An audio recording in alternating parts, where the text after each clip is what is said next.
Halo guys, kembali lagi ya. Saya investor ngapak.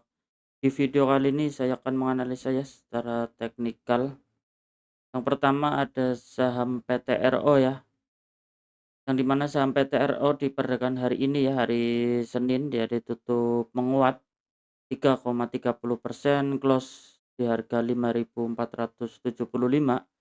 Yang dimana saham-saham Pak Pepe ya kalau kita lihat di perdagangan, hari kemarin dan dengan di hari ini rata-rata dia ditutupnya hijau ya. Kalau kita lihat juga, di sini untuk saham-saham Big Bank ya ada BCA, BNI, Mandiri, dan BMRI. Hari ini rata-rata ditutup terkoreksi ya, murah untuk ditutup merah ya. Kalau kita lihat memang ada kayak sedikit perubahan sektoral ya, yang di mana saham-saham dari sektor keuangan ditutup merah, eee, dan saham-saham PAK-PP rata-rata ditutup menghijau ya untuk di perdagangan hari ini. Coba kita lihat secara teknikal ya untuk PTRO. Kalau kita lihat secara teknikal untuk PTRO ya, kita ada target ya di 6.225. Yang di mana target ini, saya tandai ya karena saya bisa tarik Fibonacci ya. Di sini ada target di 1618 ya secara jangka panjangnya ya. Jadi, ada kemungkinan seandainya, untuk PTRO masih kuat ya, dia akan melanjutkan kenaikannya di harga 6.225, tapi seandainya dia nggak kuat naik ya, lanjut naik, ada kemungkinan dia bisa retest dulu ya, kita bisa tandai untuk support terdekatnya di 5.150, yang di mana, support ini terbentuk dari, kalau saya tandai dari Fibonacci yang sini nih. Untuk jangka pendeknya ya di area ini, selama dia bertahan ya di area support 5.150, dia akan melanjutkan kenaikannya kembali di 6.225. Tapi seandainya support 5.150 dia dijebol, dia akan retest lebih dalam lagi ya di area 4.450. Jadi ada 2 skenario untuk, PTRO. Kita bisa kasih tanda seperti ini ya. Seandainya dia ada retest, di area sini ada rejection, dia akan menguat ke 6.225, dan seandainya dia tidak bisa bertahan ya dari support terdekatnya, ada kemungkinan kita bisa pantau ya di area-area support 4.490 ya sebelum dia melanjutkan kenaikannya kembali untuk PTRO. Masih cukup menarik ya untuk saham-saham PAK-PP karena kalau kita lihat memang, sektor keuangan ya masih cenderung dia terkoreksi, ada kemungkinan dia masih lanjut terkoreksi, jadi peluang untuk saham PAK-PP untuk melanjutkan kenaikannya, kembali ya.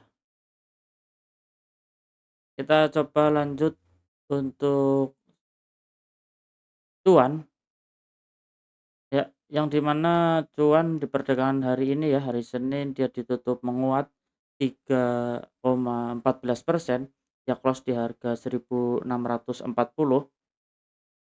Kalau kita lihat memang sampai cuan dia masih bergerak sideways di area 1.415 sampai sekitar harga 1.700-an ya untuk cuan.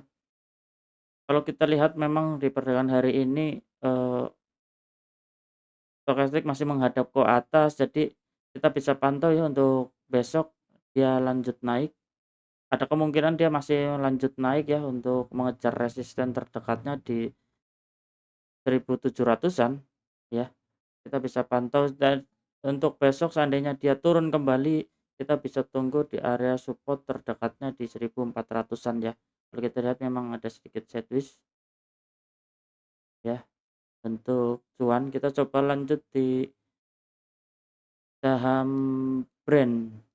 Ya, saham brand di perdagangan hari ini dia ditutup melemah 1,38%, close di harga 8.925, yang di mana di hari ini sempat ya menyentuh EMA 20-nya ya. Kita bisa tandai area support terdekatnya ya di 8.625 ya. Kita, pantau di area support ya, seandainya dia ada rejection, kita bisa ambil posisi ya, baik. Seandainya dia ada rejection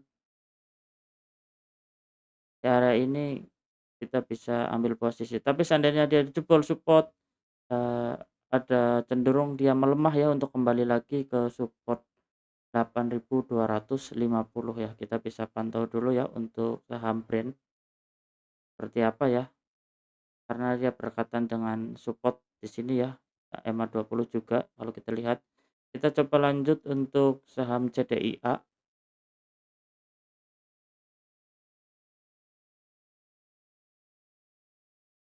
Ya, untuk saham CDIA di perdagangan hari ini dia ditutup menguat ya, cukup kencang 15,16%, close di harga 1.785 ya. Kalau kita lihat di sini, untuk saham brand, dia udah menembus resisten terdekatnya di 1.690, dan stokastik juga masih menghadap ke atas, dan naiknya hari ini cukup kencang, ada kemungkinan dia untuk melanjutkan kembali ya untuk CDIA-nya ya, yang di mana memang saham-saham, Big Bang dia terkoreksi, jadi ada kesempatan untuk saham-saham PP melanjutkan kenaikannya kembali. Untuk CDIA kita bisa tandai ya di sini di area resisten terdekatnya, bisa di, untuk yang terdekatnya di 1.905, dan ada resisten ya di pucuk sendiri ya, all time high-nya di 2090 untuk CDIA. Kita bisa pantau besok ya, selama dia bertahan di 1.690, dia akan mengejar resisten berikutnya di 1.905 untuk CDIA.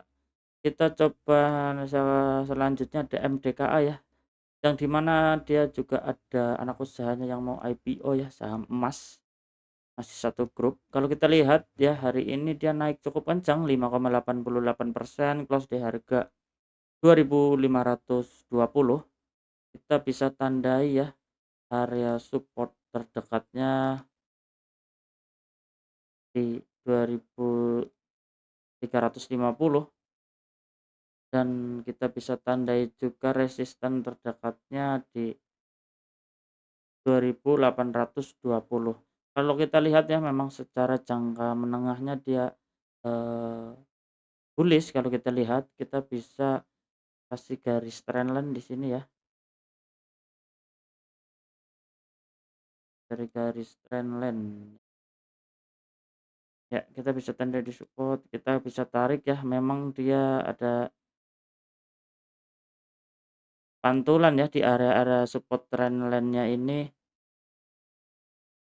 Ya, jadi, apa kesimpulannya ya untuk MDKA, selama dia bertahan di support 2.350, dia akan melanjutkan kenaikannya kembali di harga 2.850 ya, selama garis trend ini tidak dijebol, dia akan melanjutkan penguatannya kembali ya. Kita bisa, kasih target seandainya ya, karena dia bullish kencang ya. Kalau secara Fibonacci dia ada target di harga berapa nih? Kita bisa tandai di area TP-nya ya, di 310 ya kalau kita lihat untuk MDKA-nya masih cukup menarik ya untuk MDKA, karena, di sini bullish-nya cukup rapih kalau kita lihatnya secara teknikalnya untuk MDKA. Didorong juga ada sentimen IPO ya, emas besok kalau nggak salah ya dia listing di bursa. Ya, jadi ada kemungkinan dia juga, naik ya, naik kembali untuk, eee, MDKA ya. Masih cukup menarik kalau kita lihat saham MDKA. Ya, cukup sekian ya di video kali ini, saya investor ngapak, salam cuan.